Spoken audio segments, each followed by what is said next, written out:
Fantasy League! Fantasy League! Fantasy League! Fantasy League! This is Raw Sport Fantasy League with your host, Ed Farrar. Good evening, it's 6:15 on your Wednesday afternoon of week 5, and this is Raw Sport Fantasy League with myself, Ed Farrar. I'm not going to lie, I'm quite excited about the show because we've just had our Raw Speaker Series event with Adam Mountford, the TMS producer, who is now joining us in the studio. Adam, thank you so much for coming in. A fantastic talk. It's lovely to have you in. You were at the station back in the day, but it wasn't Raw 1251, it was W963. It was, yeah. I tell you, it's fantastic. I've not been on the station. It's been 25 years, Ed. That's terrifying. But yeah, we used to broadcast a floor up, I think it was, in the W963 as it was in those days. But yeah, it's fantastic being back here on campus. It brings back so many memories. And I'm slightly disappointed you've changed the name of the programme, because when I started when I was the sports editor in your seat, it was W963 Not Out. What a brilliant name for a programme. May I just say, that wasn't me. It was the head of sport before me, Niall Johnson, who's now the Society's office. His office is downstairs. I'll have a word. If you want to go have a word, please do. I was quite excited because I was told it kept its name for so many years. I mean, we had 20 years of it, I think. So I can't complain. I think it changed on the year of its 25th anniversary. Oh, okay. Which, never mind. We still have Not Out though, don't we? It's the podcast. Yeah, so we've changed it because I kind of wanted to have it back. So we now have a cricket podcast called Raw Sport Not Out. Oh, okay. We try and keep it alive a little bit. I'll let you off. But yeah, no, I remember absolutely thinking, on a Saturday, I saw an advert in the Warwick Boar, and I thought, they wanted to start a sports programme on the radio. And I thought, this sounds fantastic. And I went along to W96 as it was here at the Student Union building, met these people, like-minded people who love sport, love radio, and got going doing this programme, and it was fantastic. And frankly, I've done radio ever since for 25 years. So it wouldn't have happened without being here at Warwick University and being here in the radio station. So, it's fantastic being back here and a chance to meet and find that you're still carrying on the good work all those many years later. It's amazing to see the amount of familiar names that you worked with. You mentioned, for example, Tanya Arnold was also on the sport team, talking about Stephen Merchant, Simon Mayo.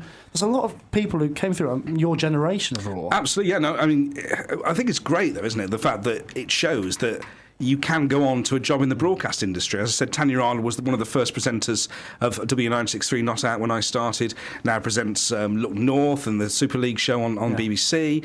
Simon May I worked with quite a lot. Obviously, was a very famous alumni of the station. In my last year, Stephen Merchant was just starting doing his sort of program. I didn't know him particularly well. I can't pretend I did, but I was aware of him, and of course he's gone on to amazing things. But just our station manager at the time, we had Nicholas Stambridge, who now presents stuff on this day programme, does reports on there. Gareth Kewell at the time was a station manager, became Gareth John, and he was doing stuff at Heart. We had all sorts of people who've gone on to do things, and that's great, isn't it? And I was very fortunate to work with such a great group of talented people, and it was fantastic atmosphere to work in. And I still look back, and look, I'm so fortunate I get to work on Test Match Special. I get to work around the world and eat constant cake and that sort of thing. But some of my favourite times of all broadcasting took place right here at the University of Warwick in the radio station here. It was fantastic fun. I mean, nowadays we're quite modern. We can do phone-ins. I've got a lovely audio wall to my left. I can just click a button and play anything I want. And we can do production. So we could get, if we record something 10 minutes before we put it out, we could get it out. I guess in your day, we have all this technical equipment. It was vastly different. I think you had to cut audio with scissors and stuff like that. It's ridiculous. It will age me a bit, this, but you're right. We used to edit everything on reel-to-reel tapes. Yeah. So you literally had these streams and streams of tape, and you literally got a razor blade out, and you cut it. And then I thought it was quite satisfying. If you'd done an interview with a particularly boring person, it was quite satisfying sort of taking out this real tape and throwing it on the floor. Yeah. The problem was with that editing system was you sometimes would cut, throw it on the floor, and then realised you'd actually put the stuff on the floor that you wanted and kept the stuff on the machine that you didn't. So then you had to crawl around on the floor and find the right bits. But you used to do all sorts of things. You used to used to find when you're editing this bit, you'd find like a cough or a pause or a certain thing, and you had to insert it by literally taping it into the tape to make the edit. I mean, ridiculous to look at it now, and now we're, as you say, you're editing things on your phone, putting them straight on the air and that sort of thing. But when I was here, there was no mobile phones, no internet. I know I'm sounding very old now, but we still managed to broadcast, and we played, these carts with the jingles and everything else. But look, it was fantastic fun. We even, I'm afraid to say, we didn't even have CDs really. It was just starting when I was here. But we were playing on vinyl, though I know that vinyl is coming back. So there you are. Yeah. So we were people like the real sound of the music in those days. Indeed. Obviously, your time at W963 must have been very special. I think especially from all of us here, we were people who didn't come to university. I mean, me and Charlie, I think we were saying, we kind of bumped into someone at a fair, and we just found out that it was an opportunity. I never really thought about a career in broadcasting, but I guess that advert at the ball, if you hadn't read it, your life could have been completely different. Oh, without a doubt. I really genuinely point to that moment that changed my life, because at that moment I suddenly thought, I distinctly remember feeling it. Do you know, that sounds brilliant. Doing sport on the radio. I love sport. I always loved sport, particularly cricket, which I got into in 1981 with Ian Botham and all that sort of stuff. That was my favourite thing. But I also followed a bit of football and some other sports, golf and rugby and that sort of thing. But then I also love radio. I always loved radio. I listened, I was one of those people who took a radio to bed at night, and I'd listen to sort of comedy at one point, and then I'd listen to, sport, particularly cricket, through the night and that sort of thing when it was on. And then you get a chance to, to make radio. Suddenly there you were with people who really enjoy the same sort of thing you do, and you turn up and you just love doing it, and everyone just loved doing it. And, you weren't getting paid, obviously, but in terms of an opportunity to learn the skills of radio, it was just absolutely priceless, and I will always look back on my days right here as some of my favourite days in radio, and I would not be doing what I'm doing today without being here. Absolutely no doubt about that. If you want to message him, we're joining us here, Adam Mountford, the Test Match Special producer. If you have any messages, just let us know. 075 718 7777 on text, at Raw 1251am on Twitter, or at Raw 1251_sport on Twitter. We've got a message in from James firstly. He says, so cool that you're on, and thank you for coming. What is Jonathan Agnew like? He's an iconic voice these days. Absolutely. Oh, hi, James. Yeah, look, I'm very lucky to work with some amazing broadcasters, and I would say with Jonathan Agnew, he's not just a brilliant cricket commentator. He's not just a brilliant commentator. I think he's an absolutely outstanding broadcaster, amongst the best broadcasters around today in any field. You can put him in any sort of field. What he's got more than anything else is he's got natural warmth on the air. He's got a smile in his voice. And even though he might be under immense pressure, or working a really long day, or things aren't going well at home, and he's had some issues at home recently, for example, with his wife who's recovering from cancer. But when he's on the air, you see that the light, that switches on, and he brings this amazing warmth on the air. And I think my favourite broadcasters are often those people who bring warmth. I say to new broadcasters who come onto TMS, what can I do? I say one of the most important things is to bring warmth. Make people want to be with you. Yeah. We're a family. I think when I do Test Match Special, I try and encourage people to feel it's a family, and Aggers is the head of the family. But he's got a wonderful sense of humour. He's the one who set up the famous Geoffrey Boycott wind-up. That was his idea, and he did it beautifully. He drew him in beautifully, Geoffrey Boycott, and we had millions and millions of people following that on social media. That was fantastic. He's a brilliant commentator at an exciting moment. He's a great correspondent, and he knows the game backwards. He knows the history of the game, and he also knows, some of the politics. And the thing about cricket, you play in these amazing parts of the world, but a lot of them have big political issues. He knows all that as well. So, as an all-rounder, he's fantastic. As a cricketer, of course, he was a terrible all-rounder. Because he could bowl, he can bat, as Geoffrey likes to mention. But as a broadcaster, he's one of the great all-rounders. Yeah, and I love that when you found the book with all of his notes, he wasn't actually that harsh about Aggers. But you look at Aggers. I guess for my generation, he's the Johners, he's the Arlott, he's the Blowfly, and you get all these amazing broadcasters who kind of encompass a generation. And I've always grew up with Aggers' voice, as I'm sure people grew up with Arlott's or Johnner's voice, and just hearing these voices every day. I mean, you mentioned earlier in the talk about conversational style and making TMS feel warmth and feel relatable. I mean, do you make sure you go out of your way as a producer to make sure that you feel the people you have on air are people who people can really relate to? Not only that sporting knowledge, but also being very, very good broadcasters. Yeah, definitely. I mean, I think one of the most important parts of my job, to be honest, is to create an environment for people to perform at their best. So you're trying to make a relaxed feel. People who come in the TMS box are often quite surprised how relaxed it is. You know, you have got cakes half eaten at the back of the box, you know, newspapers half read somewhere else, people are having a little chat at the back. You try and make it feel like it's a place you want to be. Cricket goes on forever. I mean, if you're listening and you don't like cricket, you think, oh gosh, 5 days and you don't get a result. It does go on forever, so you want it to be a nice place to be. So yeah, absolutely, but it is quite intimidating. You mentioned about broadcasters of their generation. One of the things for me as a producer is, you know, you need to find broadcasters coming through who are not just got to be good broadcasters, good cricket commentators. You know, you've got to be the new Johnners and the new Brian, you know, the new John Arlott, the new Jonathan Agnew. They're impossible to replace. We've just lost, obviously, Henry Blofeld is retired, one of the great voices of cricket, and you can't replace Henry Blofeld. Of course you can't. But you know, you try and find people you think might develop over time. Yeah. We've got a message in from Mark. Hi, Mark. He says a bit of a random one, but he's really interested in sports journalism. Obviously, Test Match Special is one of the most famous radio broadcasts in the world. But he asks you, do you think that sports journalism is too football dominated, or is that a bad thing? Well, I suppose as a cricket person, mainly, I would say, of course. I mean, I certainly think there are times when you've had, in the middle of the summer, I always think the point in the summer when you've cricket or golf or some of the summer sports are having a great moment, and then you get a whole series of transfer stories, and you go, oh, really? Page after page after page of, are they going to Arsenal, are they going to Man? And you think, well, can't we just do that when the season's on? Can't we have a moment for other sports to shine? Look, inevitably, football's, of course, it's the sport, of course it is, and people go in there, millions to watch it and follow it on TV and everything else, so I completely understand that. But you're hoping in the course of a year, other sports have their moments, other narratives can be told, other heroes can shine. And in other sports, you've got some fantastic characters in cricket and golf and football and all these other sports, and you hope they all have a chance equally. And I would. It's a shame sometimes when you open the papers and some newspapers and there's 19 pages of football and a little column of another sport, and you think, oh, come on, give it a chance, give the other sports a chance. Yeah, I guess the difficulty maybe with cricket is obviously the weather. This lasts 5 days. People have short attention spans, but also I guess that the Ashes is the pinnacle, of cricket and cricket broadcasting, and people engaging with it, I guess.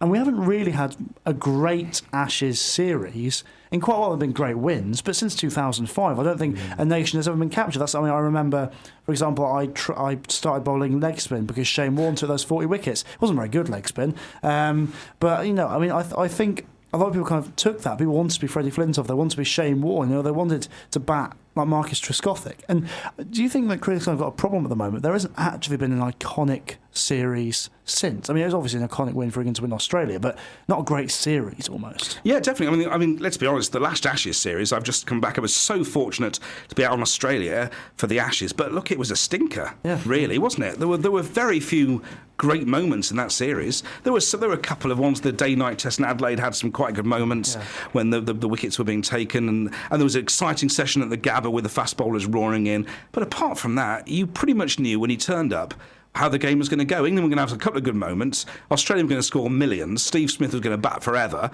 And at some point, they'd win the game. And that's not what you want. I was saying earlier that my other great love is theatre. And I love going to the theatre. But the thing about going to the theatre is often you know what's going to happen. Yeah. You know what's going to happen. At Hamlet, it's not going to have a happy ending.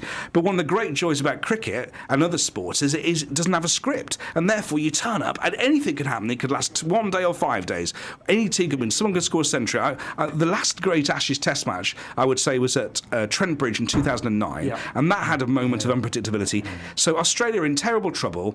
Ashton Agar, who'd been playing club cricket, comes in at number 11. Who? Scored 98 and almost changes the entire game. Yeah. We had no idea it was coming, and that was magical because you didn't know it was going to happen. And that's what I love about sport is its unpredictability. And you're absolutely right. That's what you need, and that's what the Ashes hasn't had really. Yeah, he was at one of my local clubs, Henley Cricket Club. I think I was at school quite near. We'd heard that they got a very good Australian, but then in the same summer he was playing Test cricket. It's ridiculous.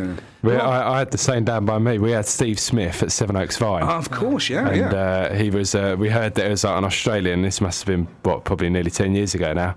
And obviously just to see where he's gone, having played Sevenoaks Fine on a pitch that I've played on, it's just ridiculous. But he was rubbish, wasn't he? I mean, the thing is, when he made his Test match debut, you thought he was. They actually said, the Australians said that Steve Smith was in the team because he was a good guy. They liked him. He was good fun. I mean, he watched him bat his style. You thought, who is this bloke? And you're right. He could have played for England. He played at Surrey seconds, didn't he? I think so. Or something like that. Yeah. And there was a chance. He's got an English mother, isn't he? And he could have played for England. I mean, if we'd love that now. But again, it's one of those great stories. This guy you see a few years ago looks like he can't hold a bat. Now he's by far the best player in the world, and that's great, isn't it? Because you never quite know how things are going to develop. Yeah, and I guess Monty Palaszczuk's also at your local club, Charlie. Yeah, I was going to say, I'm from Hornchurch in Essex, and Monty's just signed for Hornchurch. And that's like the exact opposite of Steve Smith. Monty Palaszczuk's like the biggest hope of this country. Now he's playing for my local team. It's ridiculous. Yeah. It's the exact opposite in every way, and it's really sad. No, it is sad. It is one of the great sadnesses, actually, Monty, who, at his best was fantastic, wasn't he? Great personality, the way that he took wickets, and, really, really, he had this great style, didn't he, of being on top of a batsman at his absolute best. And it's a real shame. He's had a lot of issues, as has been well documented, and we obviously hope he gets through all those. I mean, it'd be wonderful if he could come back, wouldn't it? Yeah. Wouldn't it be wonderful if he could? He was at Northants. He went back for a while. He went around a little bit. It never really happened for him. I'd take him at Leicestershire at the moment. That's another issue. We've got a message in from Phil Clark. He says, Adam, who is your all-time favourite TMS voice? And who are the ones we can look for in the new crop? Oh, good question. Favourite all-time voice? That's a very good question. I'd say, Brian Johnston, I think, in lots of ways would be, because what I like about TMS is that it's not just cricket. It's not just a sports commentary. It's a lot more than that. It's a fun programme, and he had a real great sense of fun. Yeah. All these sort of made-up emails he used to read out, and letters, and, talked about neighbours, bouncers. I mean, this is before your time, obviously, but, he'd talk about other things that were going on, and that was great. I like that about him, because, John Arlott was a brilliant commentator, but he was very sort of cricket, wonderful turn of phrase. But I like the fact that John Arlott had this great hinterland and could talk a lot of other things.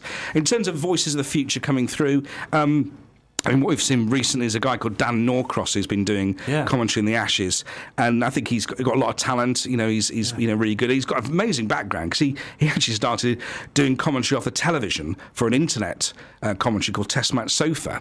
Oh yes, and that's how he started. And actually, it's a great example of how he basically had a job in the city. And in 2005, he said, I don't want to do this. I want to watch the cricket. So he founded a way of doing it by basically creating, almost in his bedroom, a commentary of the telly. Now, there's lots of debates about whether that's the right thing to do or not. But what he did show was that, he had the get up and go to do it, but also he was a really good broadcaster, and the fact that now he's doing it, with us at games is great. So I think he's definitely one for the future. But no, I'm very fortunate to have all sorts of people who are doing it.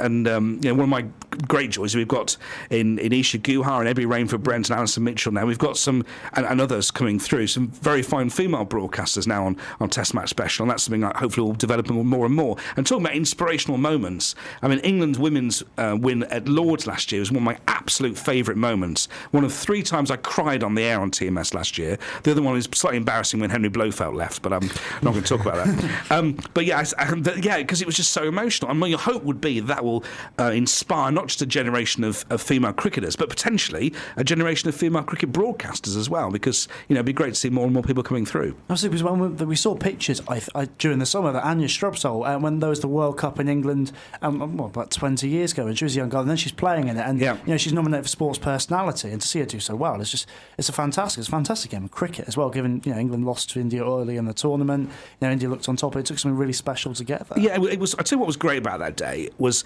it felt like a real moment. Yeah. Because not only was the game brilliant, and you're right, it was a fantastic game of cricket. England were out of it. They were all over the place. India were going to win it easily.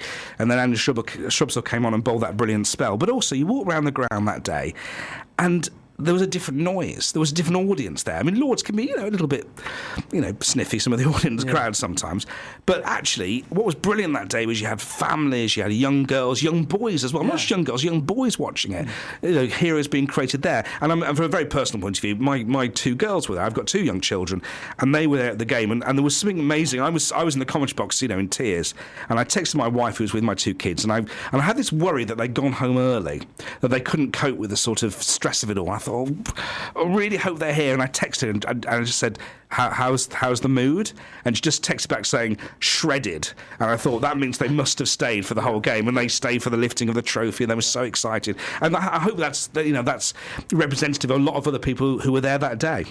I mean, we're seeing cricket jump into the future. You know, I mean, women's cricket's coming to the fore. The new KSL Super League, Kia Super League has been, a big success. We're seeing Afghanistan and Ireland are going to play their first Test matches within the next year, which is really exciting. And we're also going to see a new T20 tournament. I mean, my dad's always going on about how angry it is about it. I mean, we'll start with this new T20 tournament. They want to bring it more of it to TV. How do you see it working in England? Because we've seen the Big Bash work brilliantly, we've seen the IPL work brilliantly, we've also seen the South African competition bomb completely. So what do you make of this development? Because obviously on TMS, Michael Vaughan's always gone about how excited he is for it. How do you feel it will work for the British audience? The most important thing, what they want to reach an audience that don't currently watch cricket. Yeah. That's what it's all about. Yeah. And there's a lot of talk about, quite rightly from county members saying, I'm not going to go over to, over several miles to watch a team I've got no affinity with. I get that. But that's not what it's there for. It's not there for the Worcestershire County member who's been going to New Road for years. It just isn't. They've got a wonderful ground. They've got to watch wonderful cricket. But what they desperately want is what they've had in Australia. I've just come from Australia. I watched several I love the Big Bash. It's amazing, isn't it? Fantastic. And you go there and, gosh, it is packed full of kids. There are kids there everywhere. And you look at, and basically they reckon 50 to 60% of the audience before the Big Bash didn't watch cricket. They've got them in. Now, look, the Big Bash has got lots of advantages. It's got the weather. Let's be honest with you. We know generally they get a good time to play. They play over the Christmas holiday, which is like the summer holiday here. Yeah. 6 weeks the kids can watch it. It's all on terrestrial television. It's on at 7 o'clock at night. Every night you've got a Big Bash match to watch. And the other advantage, talking about the football thing you said earlier, is what's different in Australia is there isn't the affinity with Premiership football teams or other football teams. Yeah. So suddenly you can become a Hobart Hurricanes fan because you're not bothered about Arsenal or Man United, because you can get a affinity with your team, and not just a BBL team but a women's Big Bash League team which have got the same team. So you've got appealing for that crowd as well. So look, it's got a massive advantage. Whether it'll work in England, I don't know. I tell you what they need. They need some sunshine in the first week of the tournament. That is absolutely vital. And I keep saying to the administrators, they need a roof. They need a stadium with a roof, because what you don't want to have is for the big opening game of the new 2020 competition, it's all exciting. We've got the best players in the world. We've got Chris Gale and AB de Villiers, and we've got all the broadcasts. It's on terrestrial TV. Oh, it's brilliant, fantastic. Oh, it's raining. Let's show an old match. You've got to get play because there's so much competition for other sports, and cricket is pretty much the only one that stops when it rains, isn't it? Yeah. So I know it costs a fortune to have a roof. I get it. I get it's not an easy thing to do, but I genuinely believe it's a really important thing to do, because you go to a cricket match as a youngster, you go there, and I remember doing it as a kid, and it rains all day. It's a miserable experience. Yeah. Whatever you say about it, you're disappointed, you're wet, you're cold, you're fed up, you're waiting around all day. It's miserable. So you anything you can do to guarantee play is crucial. So I really hope it works, because I think they had to do something. I do believe they had to do something. Now, whether they could have thrown the money at the T20 blast that is currently there, which was an option, they could have done that. Could have thrown the money and the marketing at that. They could have done that, but they've gone this way. I mean, I guess the difference is, with Australia, there's so much built around the cities that, there is generally, people have a very obvious team to support. And in Sydney and Melbourne, they've got two teams, but, the rivalry isn't so fierce, I guess. I'm talking about rain, actually. I think it was do you remember the Test, England versus Sri Lanka, probably where Graham Swan bowled that for 80 on the final day? I do, yeah, in Cardiff, I think it was the second or third day. I got to see about 2 hours of James Anderson batting with Alice Cook. He then got out quite cheap, and then saw Jonathan Trott. And on the fifth day, my dad was like, should we go back? I was like, it was such an awful day sitting in Cardiff. And we said, well, we won't go back. And then we looked at the score about 2 hours later, and Graham Swan was going on a roll, and I missed one of the all-time great times of cricket. So I guess it is a real issue. Yeah.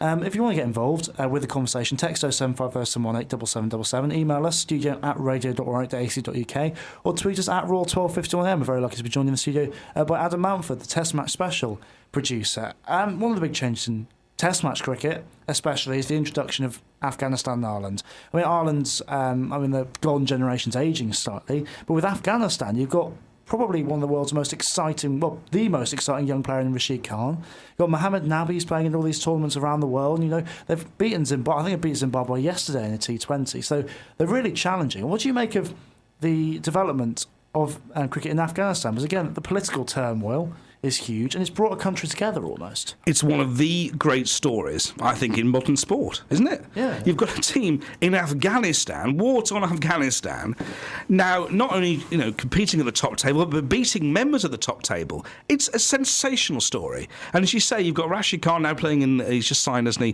to play for Sussex in the Blast next summer, so we'll see him in England. First time we've seen an Afghanistan player in England. But you actually always have to step back and think about the story, don't you? How this has happened. And they are a serious cricket team now. And the only sadness, I think, is that, OK, it's brilliant that now Afghanistan and Ireland are playing Test cricket, but what are the world authorities doing in limiting the teams that play in the World Cup? So you've got this ridiculous situation in England where there's less teams playing than they played the last World Cup. Every other sport is bringing more teams. I mean, admittedly, the World Cup, ludicrous. I mean, I think there'll be more countries playing in the World Cup than not playing. I mean, is that right? Yeah. I think that's slightly over the top. But to reduce the teams in a World Cup, and they say, well, it'll be more competitive, the qualifying process. But no one's interested in the qualifying process. No one cares. They don't. What you want to have is those magic moments in a World Cup when Ireland beat Pakistan. Crazy, amazing story. When when they weren't particularly good, Bangladesh beat India. You know, when Zimbabwe beat Australia in '83. All these great moments. They happened in the World Cup with the glare, with the people watching it. They're not watching it when the qualifiers are taking place in Zimbabwe in a few months' time. So although in Test cricket it's really exciting, Afghanistan and Ireland, great story. Why can't we have it in 50-over World Cups as well? Because that's what you need. You know, we should have Holland and Afghanistan and Ireland and Scotland and England, all these different teams all playing, having a chance to beat each other. I guess it's kind of scary as well, because the West Indies are going to go into this qualifying tournament. You know what? Afghanistan could probably put them out of the World Cup, which is kind of a scary way of looking at it. There's every chance the team that won the first two World Cups in 75 and 79 and probably should have won in 83 could easily not qualify. Yeah. Absolutely. And what's also very sad for West Indies cricket is that the team they've sent for this qualifying tournament, without getting too technical, doesn't have half the top quality players who've chosen not to be involved. Instead, they're playing in the Pakistan Super League, a 2020 competition. You've got Sunil Narayan and Kieran Pollard. Yeah. And it's so sad, isn't it? Because you put their best team. If you look at that West Indies team, you take the players who are playing in the T20 leagues and you put them in a test team, you think, not only should they be qualifying, or sorry, the 50-over team, I should say, not only should they be qualifying, they've got a chance of winning it. I mean, look at that team, potentially. Chris Gale, Kieran Pollard, Sunil Narayan, amazing players. They won't be there. I mean, it's ridiculous, isn't it? Absolutely ridiculous. I guess I remember watching the T20 qualifiers, I don't know if anyone else did before, and it was in Ireland and Scotland. All of it was rained off, and you got about 40 Afghanistan fans from the local area who were just there, and that was kind of it. And you had, you can't got the same broadcasting quality of the Under-19 World Cup, which is kind of scary. I mean, my big question is, when obviously you're in charge of a lot of the cricket broadcasting of the BBC, how do you try and cover this story, and how long do you think it might be before Rashid Khan's getting his first over at the Pavilion End? I mean, could Afghanistan be touring here within 2 or 3 years? Oh, I hope so. We'll be covering Ireland's Test match against Pakistan, which happens before the England playing against Pakistan. Yeah. I certainly know that our World Service colleagues are aiming to go over to India to cover Afghanistan's first Test match. I think we can't quite do it because it coincides with other things. But gosh, I would hope we could, absolutely, because it is one of the great sports stories of modern times. But also, they're just an exciting team to watch, aren't they? You mentioned some of those players. There's some of the most exciting players in coming through in cricket at the moment. So, I really hope they have a moment, because it's a shame, as you say, Ireland is what in some ways we've concentrated on because obviously home nation, as it were. But actually, they might struggle in Test cricket because they've lost a lot of their players who are older now and aren't doing quite so well. I mean, Ed Joyce has got possibly another year or so in him, Niall O'Brien, these sort of players. But a lot of their top players are very much on the downward spiral. And I think that actually it's a shame, because I think they'll struggle at a time when actually you want to show the world, look, we want as many teams as possible to play Test cricket because we want to open it out. In order for a sport to grow, you need as many teams to play it. I mean, what we need, is not just Afghanistan. The big country we need to start playing a bit more cricket is China. That's what you need, and America and these sort of teams and nations. And the way we do that is put cricket in the Olympics. And that's absolutely critical. I think we're going to have it in the Commonwealth Games when it's in women's cricket when it's played in Birmingham. in 2020. I think that's going to happen. But we need cricket in the Olympics because it is an absolute shop window for the game. And if you can find, and I'm told in the women's game, the Chinese team is pretty good. If you can get a men's Chinese team in cricket, you can imagine what that'd be like in terms of spreading the game. That's what you need. Get as many countries as possible to compete and get interested in cricket. And I don't mind what format at this stage. Just get him involved. And if cricket in the Olympics is the way of doing it, then I think that's brilliant. I mean, I guess the USA do have a team. They've had a team for quite a long time now. And they compete relatively well in the qualifiers, but it's never really got on. I guess it's because baseball is a very similar game to almost a T20 cricket. But do you think T20 cricket could break through in America? Yeah, oddly, I thought all I'll say is I sort of thought it might have done already. Yeah. Because it has been shown a bit in America. They do show the odd game. I think the Big Bash final, actually, a former colleague of mine, Arlo White, who presents now on NBC in America, was hosting, he was tweeting about it, he was hosting some of the coverage of the Big Bash in America. So your hope was it might break through there. I mean, wonderful if it did. It really would be. But I worry slightly, perhaps, it hasn't caught on more than I thought it would do. But yeah, it's definitely got a chance, absolutely. Absolutely. The format of the game, as you say, it's not that dissimilar to a baseball game in terms of length of the sport and that sort of thing, is it? I guess Warnant and Dilker also over their All-Stars team a couple of years ago now, and when it wasn't... It captured the interest, I think, in the world, but not so much of America almost. Yeah, the quality wasn't great. That's a problem. What my problem with it was you got all these fantastic West Indian fast bowlers you dreamed of watching again. They run in and then, Andrew Simon just hit him straight over the wicket for 6. You think it kind of ruins it a little bit. You do. And look, these players were earning big money to play over in America. Yeah. But yeah, you're right. They weren't at the top of their game, and you're right. It's not a great spectacle. I mean, Masters sport is fine. I mean, we see it in football, don't we? And it's quite successful. And Masters golf, golf for the older players actually does brilliantly, the seniors tour, that sort of thing. But in cricket, I'm not sure, because you're so used to seeing these players at their peak, and seeing a fast bowler, as you say, running off 3 paces is not a great sight, let's be honest. I saw him on a show about Akhtar running in. He was even musclier than he was before. Another message in from Phil. Do Simon Mann and Graham Swan actually get on? Good question. They do, but as bizarre as they do, it's a bit like, I tell you, it's a bit like a sort of, I think Simon's like Swanee's like a sort of surrogate son to Simon Mann in some ways, and Simon has to put him right quite often. But yeah, they do have it's not, I mean, I was a big fan of the 12th Man tapes. I'm sure you were, the sort of Bill Lawry and Tony Gregg, angst between the two of them we used to listen to, and I always think a little bit of that with Simon and Swanee. But yeah, they get on amazingly well. They're great mates off the air, but on the air they do have that angst, which I rather quite like, because I think it brings the best out of Simon actually in some ways, when he can be grumpy with him and just shut up, Swanee. I rather like that. I think it's quite a nice dynamic to the programme. I guess there's so many amazing combinations. I always find that Aggers and Tufnell are amazing together, and you get these amazing broadcasts. I'd love to see, we haven't talked much in the studio, we've been so encapsulated. We've got Demi, Jack and Charlie. Yes, please join in. You don't listen to my voice anymore, so come on. I was saying, firstly, do you guys have any questions for Adam? I mean, Jack, you had quite a few in the talk. You might have used all of yours. But Charlie, you weren't there. Was you interviewing Nick Hodgson off the Kaiser Chiefs? I was indeed, yeah. That's quite cool, isn't it? It was cool. Lovely guy and very nice guy to talk to. Yeah. How was the gig? It's really good, actually. I highly recommend it. Great album. Really cool guy to talk to and excellent performer. Really enjoyed it. Yeah, brilliant. Well, do you have any questions for Adam? You put me on the spot now. I know. I've got nothing. I don't know. You're just so captivating to listen to. It's really enjoyable. I've got nothing to say now. I don't know. No, that's all right. That's fair enough. He stumped me. Oh, very good, very good. That was an accident, by the way. I've got, because you were saying about players like Kieran Pollard not playing for West Indies, and given the amount of money that these players are now getting paid in the IPL and the Big Bash and the Pakistani Super League, do you think there's... Or what do you think is the solution for that? Is there anything? Because you've got huge sort of young players coming through, people like Jofra Archer now, who are playing for 4 or 5 teams around the world, and he's obviously said he wants to play for England. But when it gets to that, if he's earning that much money in these leagues, do you think there's anything that the ECB can do to actually entice these players? I mean, luckily, obviously, it's not happened to many British players yet. Yeah, I mean, the other thing, it's very difficult, isn't it? I mean, Jofra Archer's a great example. This is ridiculous. You've got this guy's the height of his power. Should be playing Test cricket now for the West Indies. He's going to wait till 2021 to play for England, which is great for England, potentially. But when you have the hunger to play for England, then when he's earned a fortune, quite rightly, playing these T20 leagues, I think it's up to the world game to be financing some of these other cricket boards to encourage them to try and sort sort this out. So I think it's up to the ICC to use some of the mass money that it has from the Indian market particularly to say that we've got to do more to encourage these West Indies players particularly to play for the West Indies and to play international cricket, because it's great they're playing in the Pakistan Premier League, the Bangladesh Premier League, the Bangladesh, the whatever else. Fantastic. I'm not saying anything against those competitions, they're great.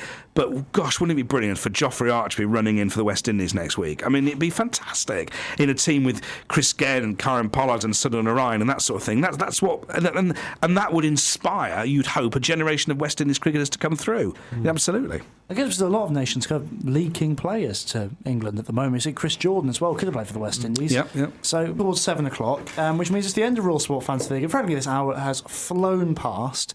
So firstly, Adam, it's been a pleasure to have you on. I'd tell you, it's been a real treat coming back here, and fantastic to see that the sports team, which, I mean, I'll be honest, when I started 25 years ago, there wasn't a sports team. Yeah. There wasn't a sports programme. So I came in, I was the first sports editor at that time. I think there'd been sports a few years before, but they had a period without it. And the fact that you're all still going so strong with the programmes on a Wednesday and a Saturday and such talented broadcasters as we've been seeing today is brilliant to see. So it's been thrilled to be back here at the university. And what's great is I can listen online now, you see. Yeah, it's perfect. Because when I was here, you could barely listen in the university, let alone online. So I will be listening every Wednesday night to your programme, and of course on a Saturday afternoon as well. So, and any other programmes you have, I would definitely tuning in from now on to see how you're getting on. But no, thanks so much for inviting me. It's been an absolute joy to be back here at Warwick University. This is Adam Mountford from BBC Test Match Special. You're listening to Raw.